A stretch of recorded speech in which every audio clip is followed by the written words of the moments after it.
Which is more likely, Matt DeBerry, that Georgia wins another national championship, their third in a row, or that USC quarterback Caleb Williams wins back-to-back Heisman trophies? Okay. All right, so I saw this on a four-letter network earlier this week, and I'm just going to steal it. I don't care.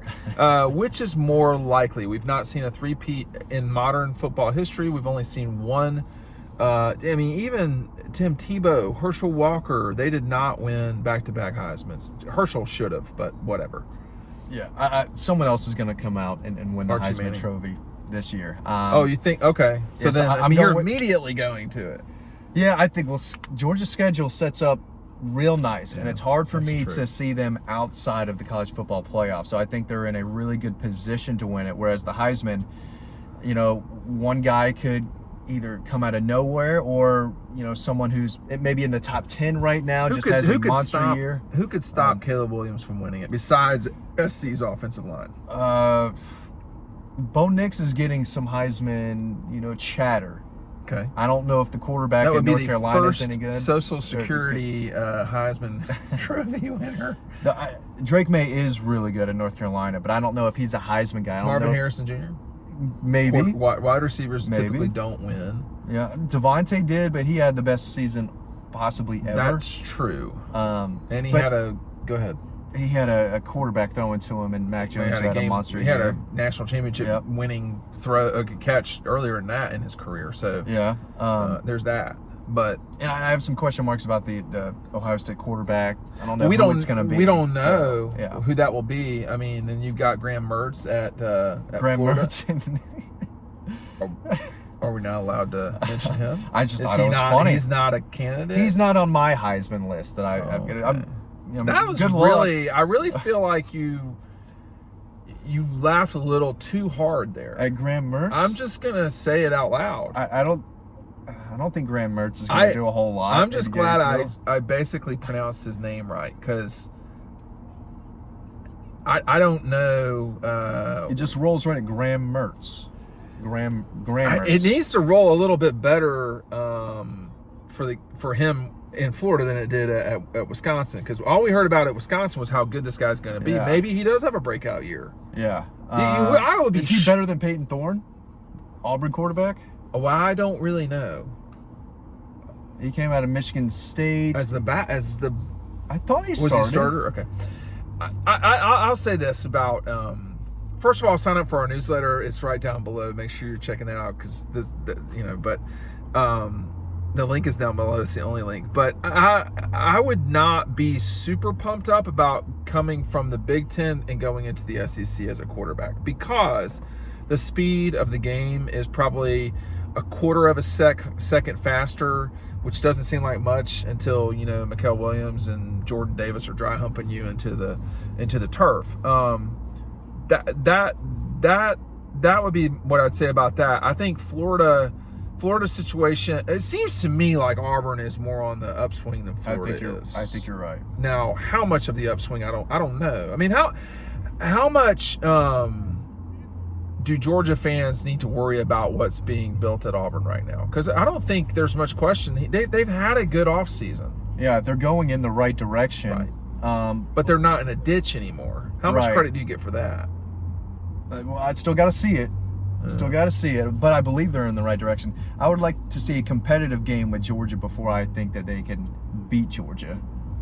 So it's going to be tough for anyone to beat Georgia in the foreseeable future. Would they win that 42-10? So it surely will be closer than 32 points. I think that was the biggest margin of victory Georgia had over Auburn in quite some time. Well, in 12, I was down there for Keith Marshall just running through Auburn. I can't remember the final score. I think it was something to nothing, right? 38-0. It was really bad, but Keith ran all over them. It wasn't just Keith, but I feel like Keith had probably his best game that day. I tell you, someone who should be in the Heisman conversation is Quinn Ewers, because he was one of the best quarterback prospects ever. He's got a massive year, or else whatever that means. What are we doing? Why do we do this? Why do we do this all the time? With Texas? Like we're 25 minutes from watching Dylan Raiola, who is really good. And Quinn Ewers was really good. And then the problem is then these guys got to go play college football. Caleb Williams. We knew Caleb Williams was really good from DC, goes to Oklahoma, Georgia, finished second or third. I think third. I think he ended up choosing Oklahoma over LSU in the end. Okay, Georgia was there, but then they got Brock Vandagriff, who. Well, okay, but you get my point. Like I said, Brock Vandagriff is a great example of this, which is a 5-star kid, this, that, and the other.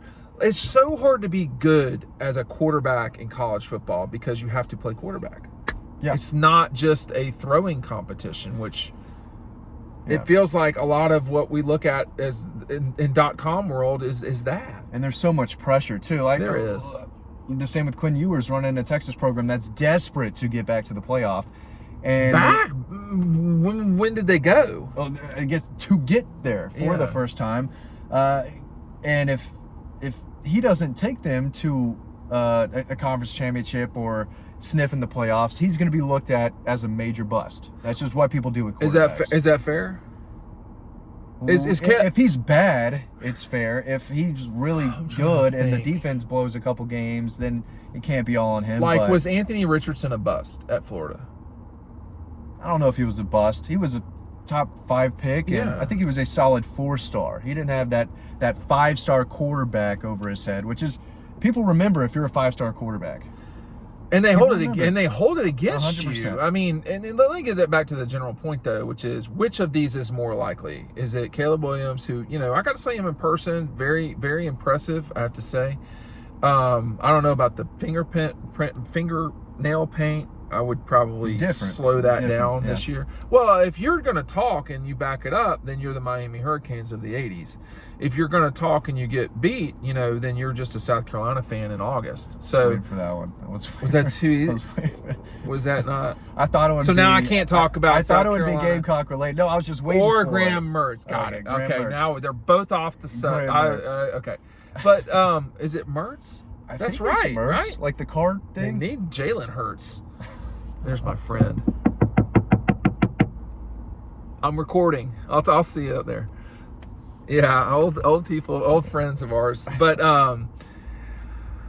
I think Georgia is probably more likely than Caleb Williams to win it again, only because of how difficult it is to win the Heisman back-to-back. And Georgia's just done back-to-back. Yeah. And the question is, can they win the third? I think it is more likely because of what you said a minute ago, which is you think they're basically going to get to a 2-game where they win 2 games at the end of the season and win the national championship. It's not that simple, but that's what you're basically saying, because they'll take care of 12 of the 13 and go from there. Yeah, and if you're Caleb Williams, I don't know how good the offensive line is, but one ankle sprain and he's out a few weeks, that could really diminish his odds of winning the whole thing. He played he's good. He's good. I think he's going to be a really good pro too. It's just that arm talent, and it's different, and you can see different and special. Well, we were talking about Raiola earlier. I mean, Raiola's got some of that too. I am so eager. I know we're going to talk about this later tonight, but I am so eager to see him play tonight because I think he's really going to get challenged tonight. Yeah. They're playing a really good team from Maryland, from Baltimore. We're not going to know all about Raiola after tonight, but we're going to know more than we did last more week. Than we do right now too. I mean, but this so Tennessee, Ole Miss, Auburn, South Carolina. These are teams that, if they really play well, they can beat Georgia. In the regular season. I am skeptical of it happening. I am skeptical of that happening. I think at Auburn will be challenging. I think at South Carolina coming to Georgia might be more challenging than people think. But Carolina was 8-5 last year.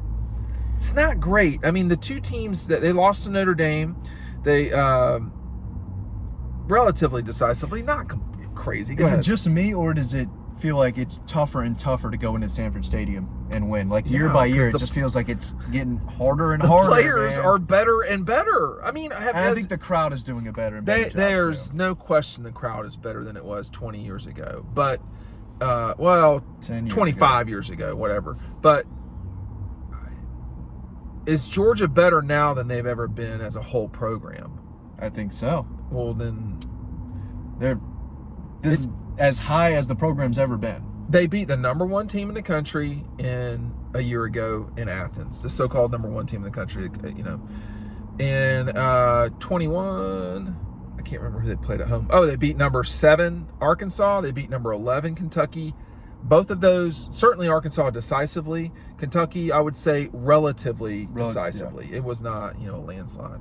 So, in those games, and then you talk about the neutral site games, so-called neutral site games. Georgia fans are really affected LSU in that game, really affected Oregon in that game. Those were both top 15 teams that Georgia was going up against.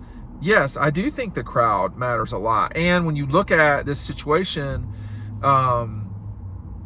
Georgia's going to have the crowd on its side, with the exception of Neyland Stadium, Auburn, and that's it in the regular season. In Atlanta, they'll have it, even if they're playing Alabama. Yeah. And then I don't know about, if they play Ohio State and New Orleans, all bets are off.